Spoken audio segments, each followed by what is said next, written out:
구로구 소재 콜센터 현재까지 90명의 확진 환자가 발생하였으며 내가 그 버스를 탔는데 그분이 만약 확진자라고 생각을 하면 조금 저 같아.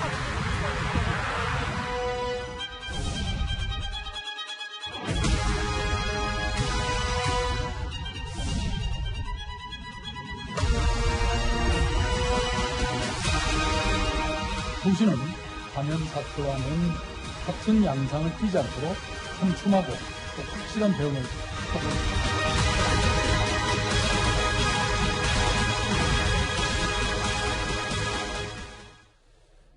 예, 오늘 뉴스탑10도 여기부터입니다. 서울 신도림에 있는 한 콜센터에서 이 숫자에서 조금 전에 추가가 2명이 됐습니다. 그래서 최소 96명이 확진 판정을 받았습니다. 대구 경북 지역에 비해 상대적으로 잠잠했던 수도권의 확산 속도가 이제부터 빨라지고 있는 건데요. 3차 확산은 막아야 할 겁니다. 오늘 정부 당국의 발표부터 먼저 들어보겠습니다. 서울시 구로구 소재 콜센터 관련하여 3월 8일부터 현재까지 90명의 확진 환자가 발생하였으며 현재 계속 확진 검사가 진행 중에 있어서 확진자의 숫자는 더 증가할 수 있을 걸로 보고 있습니다. 신도림동 콜센터 얘기 이제부터 좀 하나하나씩 해보겠습니다. 먼저 이도원 의원님. 네. 어제 딱 이 시간보다 거의 30명 가까이 확진자가 늘어났는데 지금 문제는 아직도 한 500명 정도가 검사를 받고 있다고 하거든요. 검사가 다 끝났습니까? 그렇습니다. 지금 방송 들어오기 전에 확인한 숫자는 96명이었는데 예. 이분들은 그 대부분 그 11층에 근무하던 207명의 직원과 그 가족들입니다. 그런데 7층에서 9층에서 일하던 550명에 대한 검진이 지금 진행되고 있기 때문에 네. 거기서 굉장히 많은 숫자가 나올까 굉장히 우려가 되고요. 또 그 서울시 전체로 보면은 이런 식의 콜센터가 417곳이나 됩니다. 구로구에는 의외로 그 6곳밖에 없었는데 그 중에 하나가 이런 감염이 일어난 거고요. 그렇죠. 중구만 하더라도 지금 그 71곳이니까 그 강남에도 많고 서초구에도 많습니다. 집단 감염 우려되기 때문에 미리미리 대비를 해야 될 것 같고, 콜센터 감염이 그 문제가 되는 것은 지금까지 그 31번 확진자 이후에 저희가 그 신천지 교도 중심으로 또 그 대구 경북 지역으로 그 집중해 오지 않았습니까? 맞아요. 거기는 그래도 그 명단을 확인하고 집단적인 어떤 검진이 가능했는데 콜센터가 곳곳에 전국에 700여 군데 있기 때문에 굉장히 지금 방역에 취약한 상황입니다. 그래서 정부에서 지금 섣부른 낙관론 낼 때가 아니라 수도권 중심으로 방역에 지금 철저하게 대비를 해야 될 때인 것 같습니다. 그렇죠. 네, 현재까지 확진자는 이 콜센터 11층 근무자와 그 가족들이기 때문에요. 1차 이 코로나의 근원지는 일단 11층일 가능성이 큽니다. 감염 경로 및 접촉자에 대한 역학조사가 계속 진행 중에 있습니다. 확진 환자, 종사자 77명은 현재까지는 모두 11층 콜센터에서 근무한 걸로 확인되고 있습니다. 네, 그럼에도 혹시 나도 하는 이 마음에요. 이 콜센터가 있는 신도림 코리아 빌딩 1층 선별진로소엔 불안에 떠는 이 센터에 있는 콜센터 주변 건물에 있는 시민들의 발걸음이 어제 한밤에도 이어졌습니다. 같은 엘리베이터를 쓰는 거잖아요. 어쨌든 층이 달라도 그걸로 인해서 이제 감염이 될까봐. 13층 이상은 오피스텔로 돼 있어서 한 140세대가 한 200여 분 정도 거주하시는 걸로 파악을 하고 있고, 그분들은 주로 그 선별진료소 설치된 데를 통해서 유증상자 검사를 진행하고 있는 상황입니다. 전병일 교수님, 저하고 오늘 사진 하나 보실게요. 이제 어제 이 신도림대에 있는 코리아 빌딩 주변에 이렇게 한밤에도 시민들이 찾아와서 이제 코로나 검사를 받는 모습. 오늘 아침까지도 이렇게 줄이 이어졌는데 지금 우선순위는 먼저 이 빌딩의 입주해 있는 오피스텔 거주자 중심이 아니겠습니까? 네. 사실 이제 저 오피스텔의 콜센터가 위치해 있는데 그 11층을 중심으로 해서 지금 96명의 환자가 발생한 거 아니겠습니까? 함께 근무했던 분들은 다 취약계층입니다. 그런데 같은 빌딩에 있었던 많은 분들이 지금 불안해하고 있어요.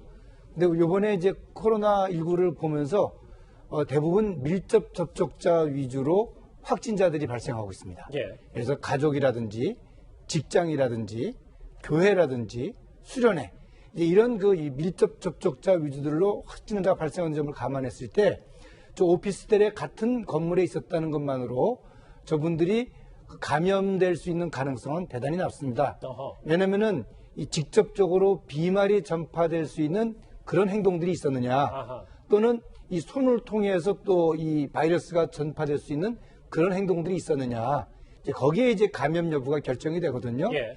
그렇기 때문에 저 오피스텔에 있는 많은 분들이 조금은 걱정이 되겠습니다만, 실질적으로 이제 그런 행동들이 있지 않았다고 한다면은 조금은 좀 안심을 해도 되지 않겠느냐, 그런 좀 생각을 갖고 있는데요. 예. 사실 증상이 또 없기 때문에 또 불안해할 수도 있어요. 그러나 의학은 또 통계라는 것들이 존재합니다. 그런 통계라는 측면을 고려해 봤을 때, 이 오피스텔에 있었던 분들이 집단적으로 발병할 수 있는 가능성은 그렇게 높지 않은 것으로 저는 보고 있습니다. 알겠습니다.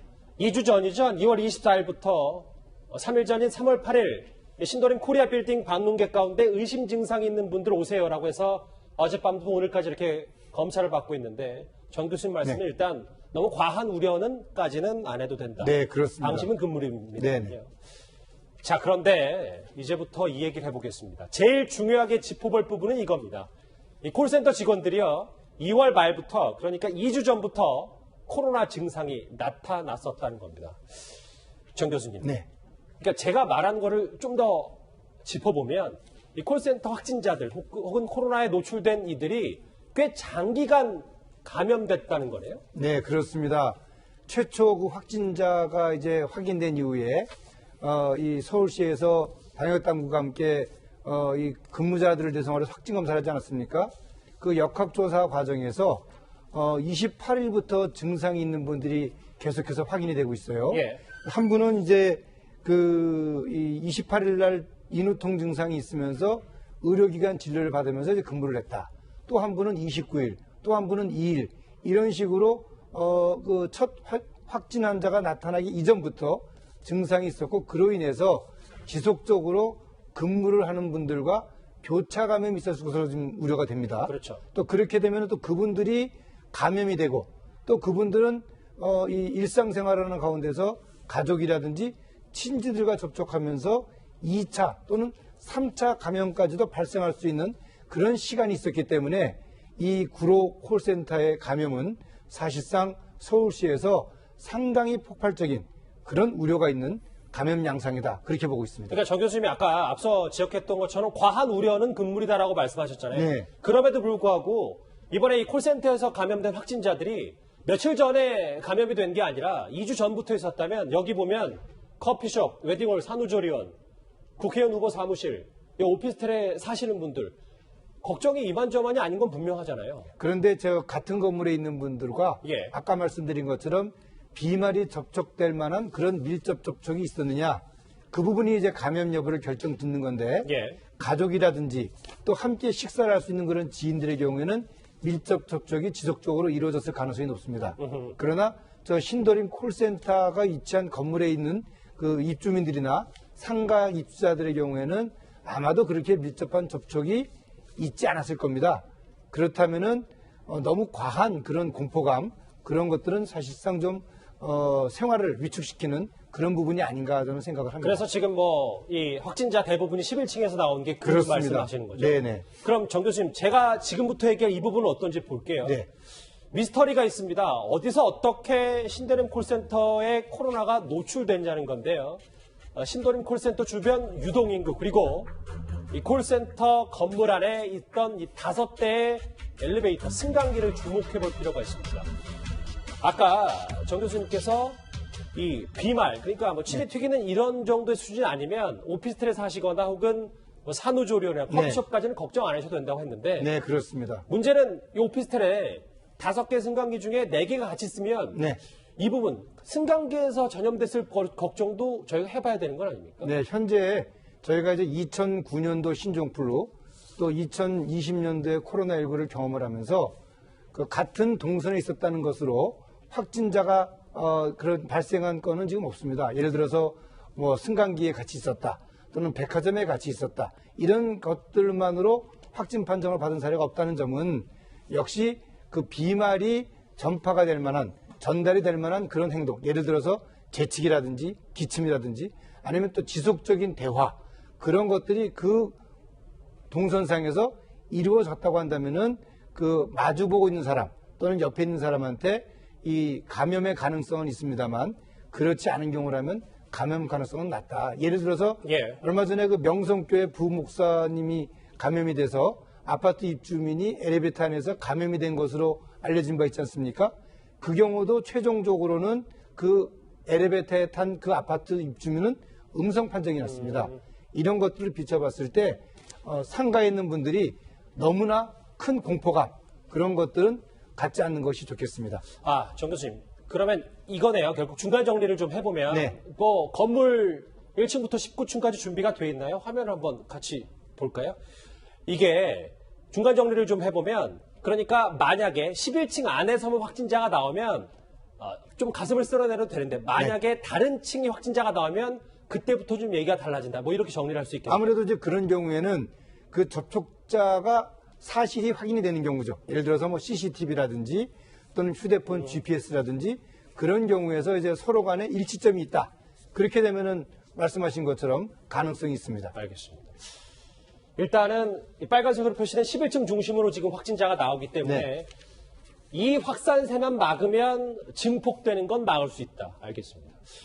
하종대 국장. 예. 그런데 이 코리아 빌딩 있잖아요. 신도림에 있는.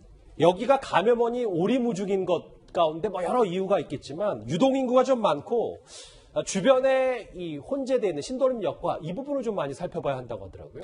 예, 저기 이제 신도림역 가까이에 있는데 신도림역이 하루에만도 12만 명이 지하철을 이용하는 곳이거든요. 그런데 이제 그 중에서 지금 상당히 지금 전문가들이 눈여겨보고 있는 것이 뭐냐면은 그 부근에 외국인들이 많이 산다는 거예요. 특히 중국인들이 많이 산다고 하는데 보면은 영등포구 대림동 타이나타운 여기에 이제 중국인이 한 2만 명 사는 곳이거든요. 예.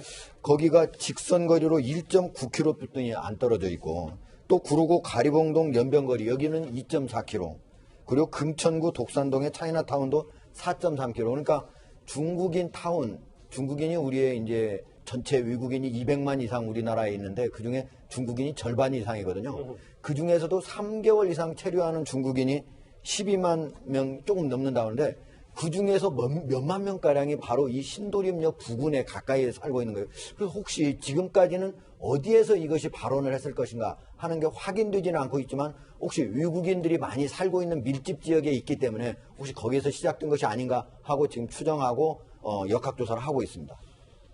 화 국장의 말과 이제 전 교수님 말을 종합해보면 어느 정도 앞으로 이제 확진자가 증가되는 그리고 누군가가 증가되는 게 예측 가능한 네. 그런 수준이기 때문에 조금은 안심됩니다만 글쎄요. 대부분의 콜센터 직원들의 출퇴근길 이 신도림역은 그럼에도 불구하고 오늘 오전 불안감이 감돌았습니다. 환승객까지 합치면요. 하루에만 50만 명 넘게 이 신도림역을 이용하기 때문에 정부 당국도 이 시민들의 불안을 크게 걱정하고 있습니다.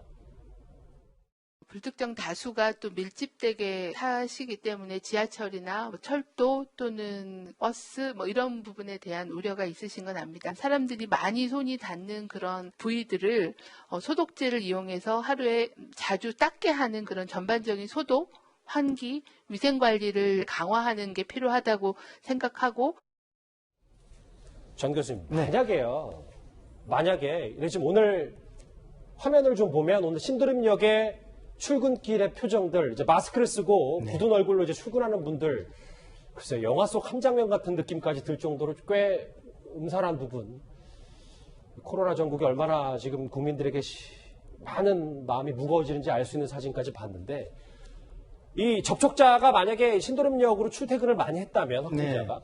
근데 사실상 대중교통에서 누가 누굴 접촉했는지 알아내는 건 불가능하지 않습니까? 그렇습니다. 사실상 대중교통시설 안에서 접촉자들을 확인할 수 있는 그런 CCTV 시설도 제대로 갖춰져 있지 않기 때문에 누구로부터 만약에 감염됐다면 알 수가 없습니다. 그렇기 때문에 예를 들어서 지하철이나 버스에서 함께 이제 이 승차하고 있을 경우에 만약에 주변 사람들이 과다하게 많은 대화를 한다든지 또는 기침이나 재채기를 해서 이런 비말이 전파가 될 만한 그런 행동이 있었다든지 그런 경우라면은 예를 들어 발열 증상이라든지 또는 인후통 증상, 호흡 증상이 발생했을 때 보건당국에 신고를 해서 감염 여부에 대한 조사를 받을 필요가 있겠습니다만은 그렇지 않고 그냥 이 일상적인, 즉 대화가 없는 그런 상태의 그 출퇴근이라면은 사실상 감염 가능성은 그렇게 높지는 않습니다. 신종플루나 코로나의 경우에서 여태까지 대중교통 시설을 이용한 승객들이 감염된 사례들은 여태까지 보고가 된 바 없습니다. 이 얘기는 뭐냐면은 지하철이나 버스에서는 과도한 대화라든지 기침 이런 것들 자체가 상당히 낮기 때문에 옆 사람에게 비말을 전파할 수 있는 행위는 그렇게 많지 않다. 그렇게 이해를 해주시면 좋을 것 같습니다. 정 교수님, 근데 저기 화면에 보면 자막에 지금 지나가고 있잖아요. 그러니까 대중교통수단을 일터에 나가는데 안 탈 수는 없고, 그러면 최소한 그 비말, 네. 그러니까 뭐 많은 대화를 하는 주변엔 가지 않는 것도 그러고, 어쩔 수 없이 타니까 손잡이에도 바이러스 묻을 가능성이기 때문에 네. 이거는 좀 피해야 된다라는 게 네. 진본의 얘기거든요. 예, 일단 그 손잡이는 저희가 또 불가피하게 잡을 수밖에 없는 상황이거든요.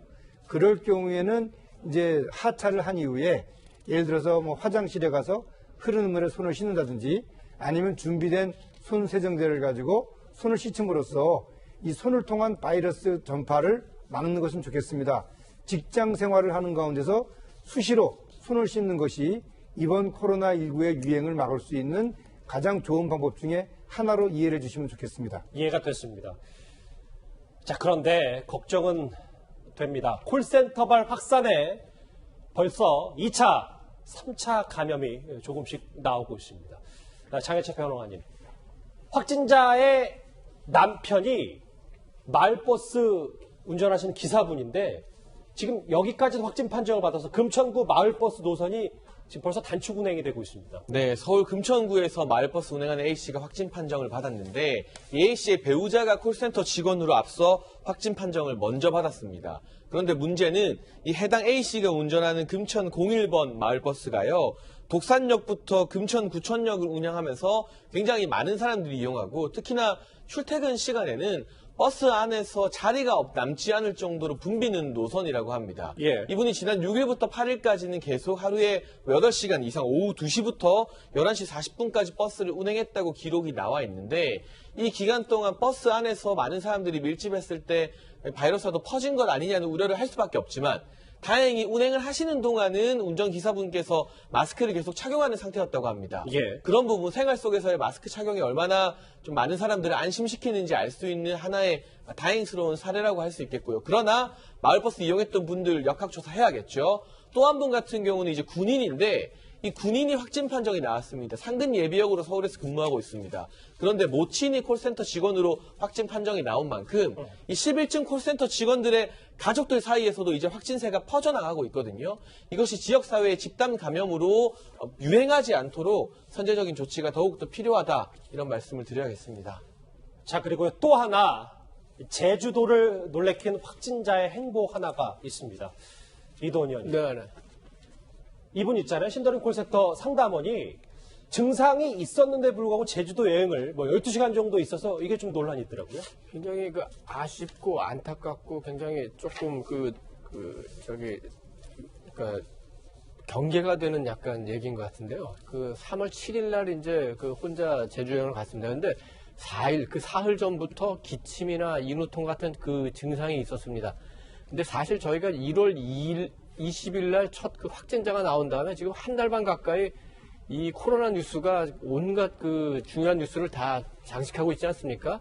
그래서 이분도 그런 상황은 잘 알 수 있었고 특히 그 구로구 그 콜센터에서 2월 말부터는 그 증상자들이 나왔기 때문에 아마 이분 주변에서도 여러 가지 증상을 가진 분들이 있었을 텐데 제주도 여행을 강행했다는 게 굉장히 그 아쉬운데 본인은 뭐 그때 당시에 별 그 증상이 없다고 뭐 말을 하고 있습니다만 예. 아마도 미리 해놓은 예약을 취소하기가 그래서 그랬는지 아니면 대구 경북에서 일어난 상황이 너무 먼 얘기로 느껴져서 그런지 모르지만 지금 상황은 한 사람 한 사람 조심하지 않으면은 사회적으로 굉장히 큰 영향을 끼칠 수 있습니다. 이미 지역사회 감염 단계로 온 거 아닌가 이렇게 생각이 되기 때문에 이분도 그렇지만 지금 아직까지도 그 다른 지역 또 아직까지는 괜찮은 분들도 모두 마스크도 쓰고 손도 깨끗이 씻으면서 한 사람 한 사람이 조심하는 방법밖에 없을 것 같습니다. 보신 것처럼 이 신도림 콜센터 직원은 방문 전에 의심 증상이 발현되지 않았고 아프지 않았고 제주도에 있었을 때 마스크를 썼다라는 얘기를 하고 있어서요. 그럼에도 지금 제주도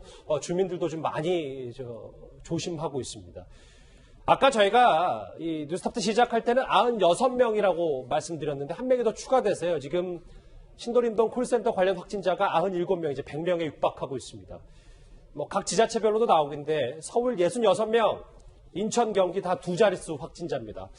수도권 확산세 어느 정도까지 지금 잦아들지 좀 걱정이 큽니다. 박원순 서울시장은 서울이 제2의 대구 경북이 되지 않겠다, 뭐 이런 말까지 하면서 꼼꼼한 방역을 다짐했습니다. 같이 들어보시죠. 서울시는 이번 콜센터 집단 감염이 결코 신천지교로 인한 대구와 경북 지역의 집단 감염 사태와는 같은 양상을 띠지 않도록 촘촘하고 또 확실한 대응을 하고 있다는 점을 말씀드립니다. 그러니까 신천지교로 인한 대구와 경북처럼 일단 이 잠재적 들불을 좀 막겠다, 이게 박원순 시장의 보관인데요. 계획대로 잘 돼야 될 텐데.